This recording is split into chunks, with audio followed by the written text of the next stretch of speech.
Hola, bona tarda. Comencem aquest acte de Catalunya Sí per explicar les propostes que Catalunya Sí presenta a Esquerra Republicana i que considerem que s'han d'implementar en aquesta nova legislatura. Ara us les desenvoluparem, però abans us les desenvoluparem de mà de l'Enric Marín, president de Catalunya Sí, i dels membres de la Junta de Catalunya Sí, Roger Buch i Joan Capdevila. Voldria excusar a dues dones, grans dones, que també haurien d'estar aquí i que malauradament no ens poden acompanyar, que són la diputada Gent Díaz i la també membre de la Junta de Catalunya Sí, Carme Arenas. Ja sense més, li passo la paraula a l'Enric Marín.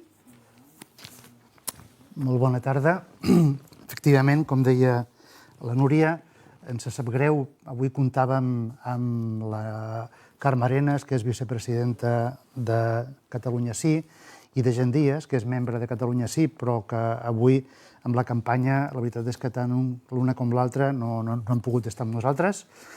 El que fem avui és presentar 16 propostes que Catalunya Sí fa Esquerra Republicana, considerant que són absolutament crítiques de cara a la governabilitat dels pròxims 4 anys. Per què considerem que són crítiques? Bàsicament hi ha dos criteris. En primer lloc, nosaltres entenem que els pròxims 4 anys són molt importants per la continuïtat del procés d'autodeterminació de Catalunya. L'any 2017 va ser un any molt important. La ciutadania d'aquest país va protagonitzar un acte inèdit de desobediència massiva que va marcar un punt d'inflexió en el procés d'autodeterminació, però per altra banda també vam veure que no teníem prou força com per imposar el que en aquell moment pensàvem que era possible, que és una declaració d'independència. De tota manera, el que tenim clar és que aquest procés d'acumulació de forces serà molt important i que, de fet, és imprescindible per culminar el que considerem que és el nostre objectiu, que és la independència, que és la proclamació d'una república catalana. Per altra banda, en el darrer any s'ha produït una situació imprevista i imprevisible, la pandèmia global. Aquesta pandèmia global ens ha significat, en primer lloc, una crisi sanitària d'una dimensió també inèdita. Aquesta crisi sanitària i tot el combat contra la crisi sanitària ha provocat, i el confinament, una crisi econòmica molt important i, finalment, com a conseqüència de la crisi sanitària i la crisi econòmica, una crisi social de dimensió molt important. Aquests dies es publicava que el PIB a l'estat espanyol ha caigut més d'un 11%. De manera que els pròxims 4 anys han de servir bàsicament per dues coses. En primer lloc, han de servir per continuar el procés d'acumulació de forces en el context del procés d'autodeterminació i no com una cosa al marge, sinó justament com una cosa que està íntimament lligada, ha de servir també per combatre la triple crisi sanitària, econòmica i social. I això vol dir, al nostre entendre, que les polítiques públiques aquests pròxims 4 anys han d'estar marcades per un canvi de paradigma que significa que els prejudicis de les polítiques neoliberals ja no tenen cap mena de validesa, en absolut, i que, per tant, cal anar a un nou paradigma de progrés social, a un nou paradigma que privilegia les polítiques públiques a les polítiques de cohesió social. I en aquest sentit, justament, és en el que presentem aquests 16 punts que entenem que són prioritaris, no amb una perspectiva de 20 anys, sinó una perspectiva de 4 anys, que són els 4 anys que hauria de tenir com a horitzó aquesta pròxima legislatura. Molt bé. Doncs començarem amb les 16 propostes. La primera proposta és la proposta de sobirania nacional. Ens l'explica el Roger? Moltes gràcies. Sobirania nacional per superar aquest escenari de repressió i treballar per un referèndum acordat. Per tant, dues paraules, dos conceptes molt forts, amnistia i referèndum. Amnistia vol dir lluitar per la repressió, visibilitzar, denunciar la repressió a nivell intern, a nivell de l'Estat i a nivell internacional. No volem conformar-nos amb uns indults, sinó volem que la demanda d'amnistia, precisament perquè supera l'àmbit de les persones independentistes, la demanda de l'amnistia ha d'estar des del primer moment una demanda que aconsegueixi els màxims suports. En segon lloc, el referèndum d'autodeterminació, un referèndum que el volem acordat i que el seu resultat sigui aplicat perquè sigui reconegut entre els catalans del sí, els catalans del no, l'Estat i el món. Això no és fàcil. Per aconseguir aquest referèndum acordat vol dir que la mobilització haurà de ser constant. Que no sigui fàcil no vol dir que sigui l'eina pel qual hem de lluitar aquests 4 anys i pel qual cada vegada hi ha més suports. Necessitem una gran força per aconseguir, per forçar aquest referèndum acordat. Molt bé. La segona proposta és la sobirania participativa. També ens l'explicarà el Roger. Moltes gràcies, Núria. Sobirania participativa ho concretem amb donar forma a un sistema electoral propi. Hem de tenir en compte que Catalunya no té llei electoral pròpia, és l'única comunitat autònoma que no la té. Això és una profunda vergonya que hem de poder subsanar i això ens ha de portar en quina direcció volem canviar aquest sistema electoral.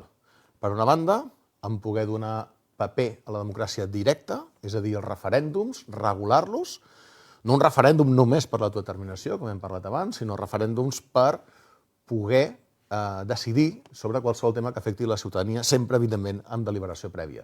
Però també volem una llei electoral per trencar amb el marc provincial, una llei electoral que inclogui el vot electrònic, i una llei electoral molt i molt important perquè permeti treure el vot rogat i que tots els catalans residents a l'estranger puguin votar. Per tant, una llei electoral que esperem que abans de 4 anys es pugui ja ser, amb que inclogui, evidentment, i això ho notem molt a faltar aquests dies, una junta electoral catalana.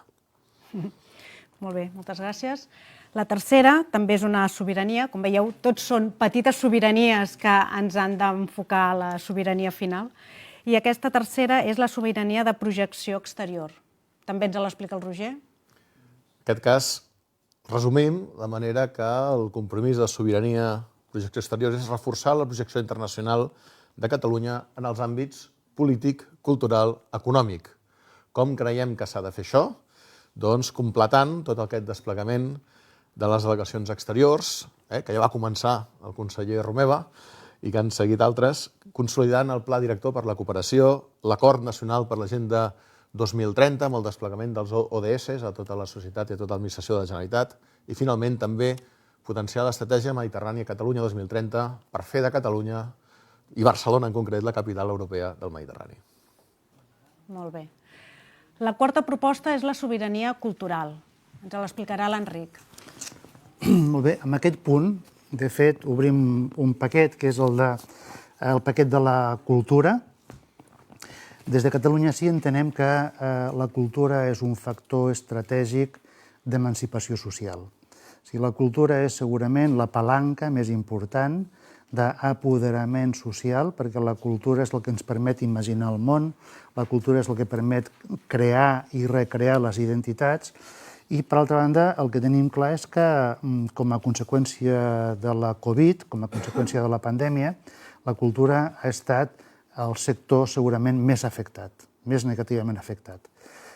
Ja va passar amb la crisi financera del 2008, la cultura va ser el sector més sacrificat, i això des del punt de vista social i nacional català és un suïcidi.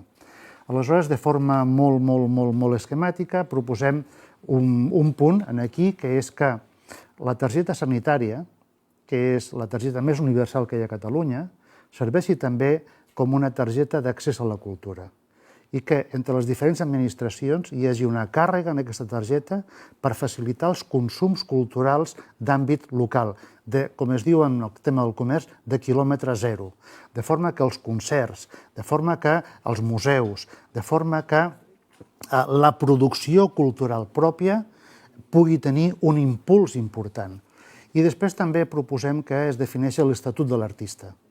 En el sentit cultural estricte seria això. Després parlarem de més qüestions, perquè la cultura per nosaltres és cultura, educació, és tot el que fa referència a la producció simbòlica. Sí, també bastant relacionat amb aquesta és la proposta número 5, que és la sobirania lingüística i d'indústria audiovisual. Mireu, en aquest punt, nosaltres, de fet, ja vam fer un acte en el que vam fer una reflexió sobre una situació que ens preocupa molt, i és que som conscients que en els darrers 10 anys l'espai social de la llengua catalana no només no ha crescut, sinó que més aviat ha tendit a contreure's. Aleshores, nosaltres marquem una prioritat molt clara aquí i entenem que el futur de la llengua depèn de moltes variables, però hi ha una que és fonamental. I aquesta variable és que la llengua catalana no serà una llengua socialment majoritària si no existeix d'una forma forta, d'una forma potent, en el que és l'imaginari audiovisual. I, per tant, el que proposem aquí, el que proposem a Esquerra, el que proposem al govern, és que els 10 punts, el decàleg que va formular la plataforma de la llengua, siguin assumits pel pròxim govern de la Generalitat. Molt bé. I molt relacionada amb aquesta també està la proposta número 6 que fem sobre sobirania comunicativa. Quan parlem de sobirania comunicativa, de fet, ho introduïm amb el tema de l'audiovisual, però hem de tenir molt clar una cosa. Quin és el motor de l'audiovisual a Catalunya? Quin és el motor de l'audiovisual a qualsevol país petit? I més encara si aquest país petit és un país que no té estat. És el servei públic audiovisual. Perquè en un país gran, en un país imperialista, en un país d'una cultura hegemònica, els operadors privats fan la funció de normalitzar la llengua. Però en un país com el nostre, o ho fa el servei públic audiovisual o no ho fa ningú.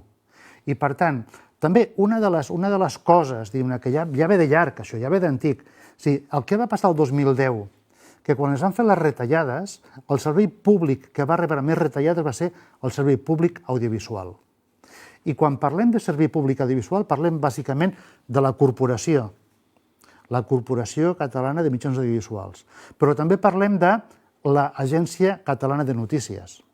I també parlem dels mitjans de comunicació pública local. Per tant, hi ha d'haver unes polítiques públiques que apostin per la transformació del servei públic audiovisual, és a dir, de la corporació, de l'Agència Catalana de Notícies i dels mitjans de comunicació públics locals.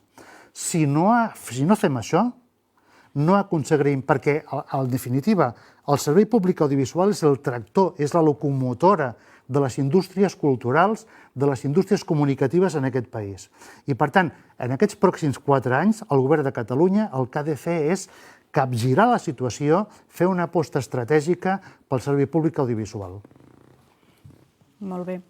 La proposta número 7 també va de sobirania digital, en aquest cas, i territorial, que van molt lligades. Aquest punt, de fet, està lligat amb l'anterior, també. Estem vivint una revolució de les comunicacions. Aquesta revolució de les comunicacions va començar fa 25 anys, o 30, amb internet, i cada 5 anys, cada 10 anys, hi ha un canvi de paradigma en aquesta revolució de les comunicacions. Els pròxims 10 anys estaran marcats per la banda ampla mòbil, que en termes col·loquials és el 5G.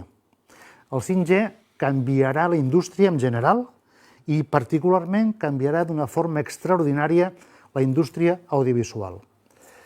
Fa un segle, quan es parlava de la Catalunya ciutat, es deia la Catalunya ciutat ha de permetre que a qualsevol comarca de Catalunya hi hagi una biblioteca i carreteres i telèfons. La Catalunya ciutat avui és que al poble més petit de Catalunya arribi la banda ampla, fixa, cable, fibra o mòbil, 5G. De forma que des del poble més petit de Catalunya hi pugui haver activitat econòmica capdavantera. Això és el que, d'alguna forma, ens ha de permetre trencar la fractura territorial, fer finalment d'aquest país un país en el que el territori no marca diferències. I això ara passa més per la construcció de les infraestructures de telecomunicacions, això vol dir banda ampla, mòbil i fixa, que no pas per la construcció de carreteres. I en els pròxims 4 anys, impulsant el Fibricat, s'ha d'aconseguir, a més, que la xarxa sigui neutra, que no serveixi només al negoci dels oligopolis. Molt bé. La proposta número 8 va sobre la sobirania científica i tecnològica, que també és molt important. En aquest punt, d'alguna forma, acabem de tancar aquest paquet. Tots els teòrics, els economistes progressistes, com la major part dels analistes que intenten veure per on va el futur, en diuen que el futur passa per la societat del coneixement.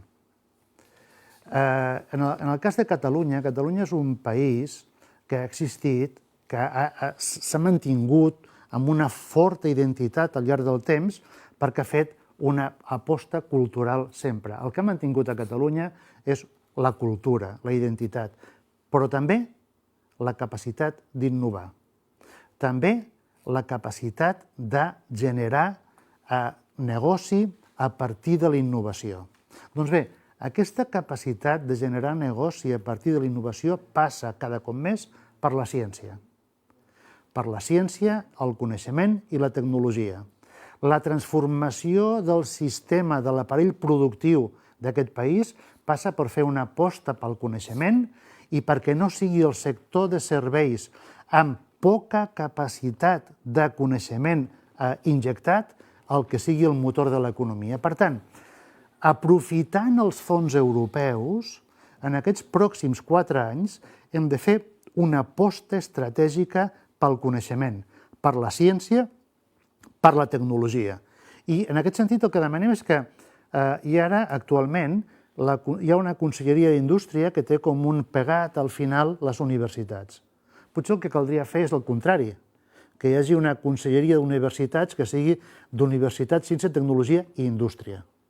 I que, per tant, sigui el coneixement, la ciència, la tecnologia, la que transformi la indústria. Molt bé. La proposta número 9, un altre sector molt important, que és el de l'educació, la sobirania educativa. Roger, ens l'expliques? Sobirania educativa ho volem concentrar en un tema que és garantir el dret a l'educació a tothom i la gratuïtat de l'educació dels 0 als 3 anys. Però hem d'explicar el per què. Per nosaltres, educació vol dir inversió i, sobretot, vol dir inversió contra la desigualtat.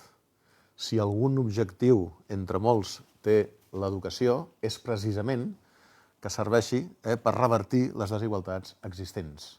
I és per això que cal estar molt atent a totes aquelles institucions, o per exemple la Fundació Jaume Bofill, que han estudiat les evidències de quins són aquells elements amb què és més fàcil lluitar contra la segregació escolar i quins elements poden fer de l'educació una eina concreta de lluita contra la desigualtat social. Una d'aquestes evidències ens diu que l'accés als 0 als 3 anys per part d'aquelles famílies amb menys recursos, i no em refereixo a recursos econòmics, sinó menys recursos, diguéssim, de valors o relacionals o de famílies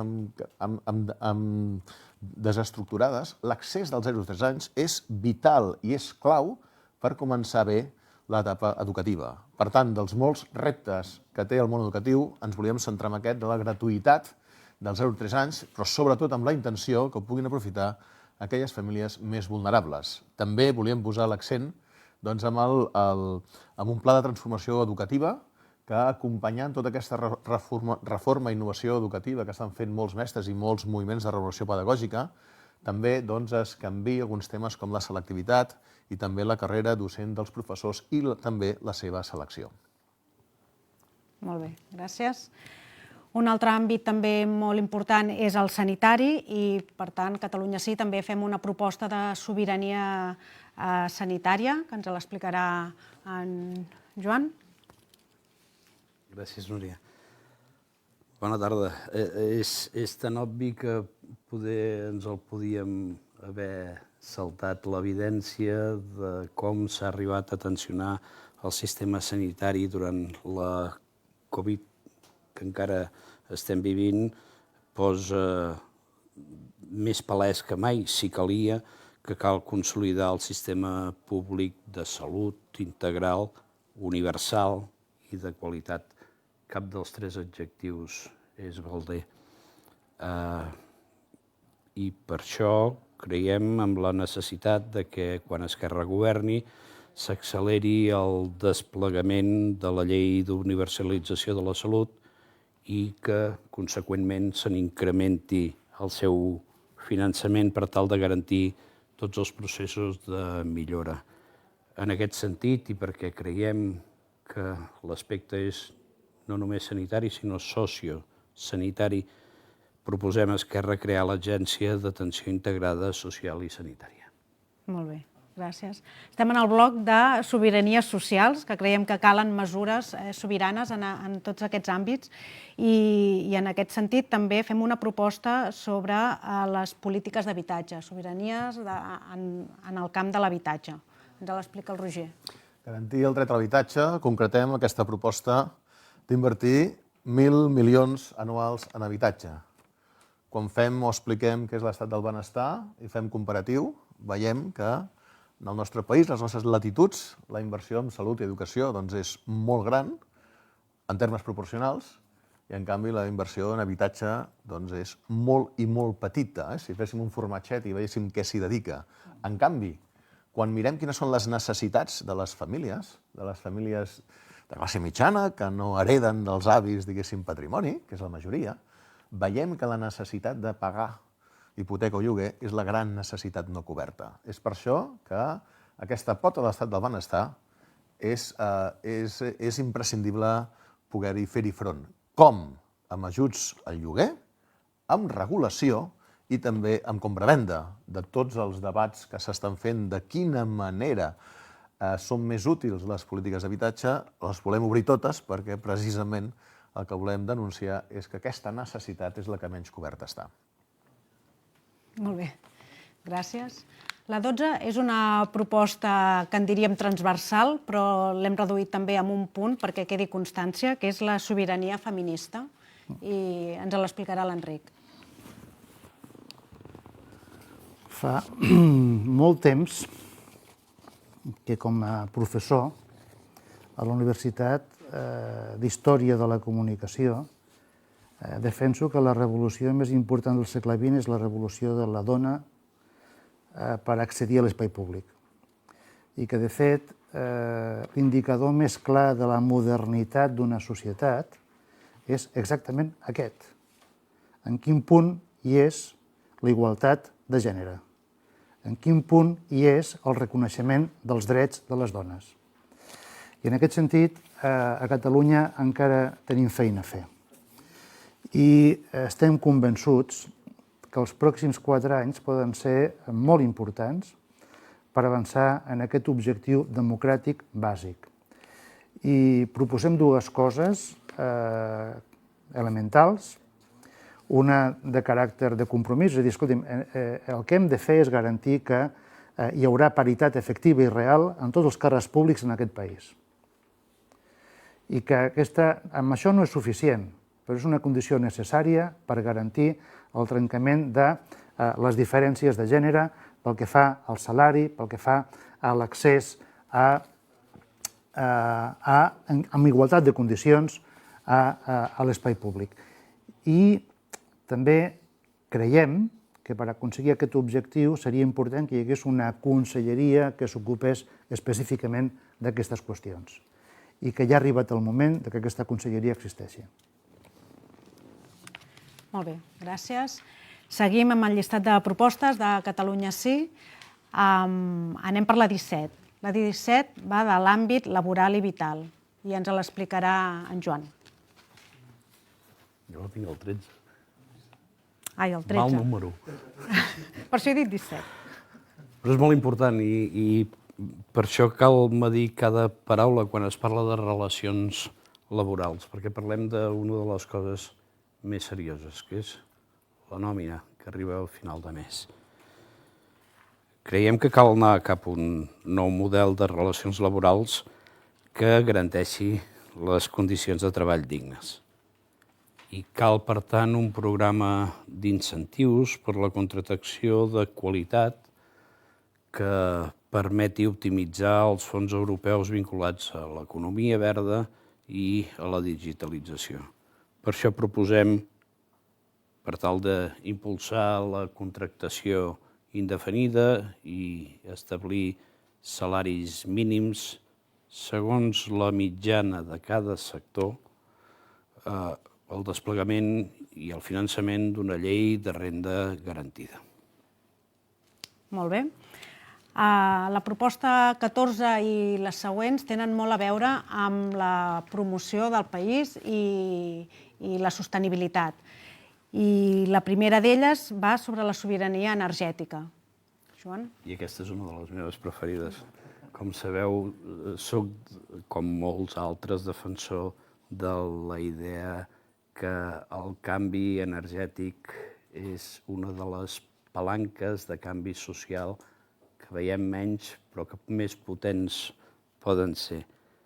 Creiem que cal, en l'entorn que vivim, gairebé no caldria ni explicar-ho, però cal impulsar les energies renovables i fer del sector públic un prosumer, que es diu ara, que és un productor i un consumidor, pensant que la capacitat i el volum de potència del sector públic pot enviar senyals de llarg termini al mercat, senyals de preu.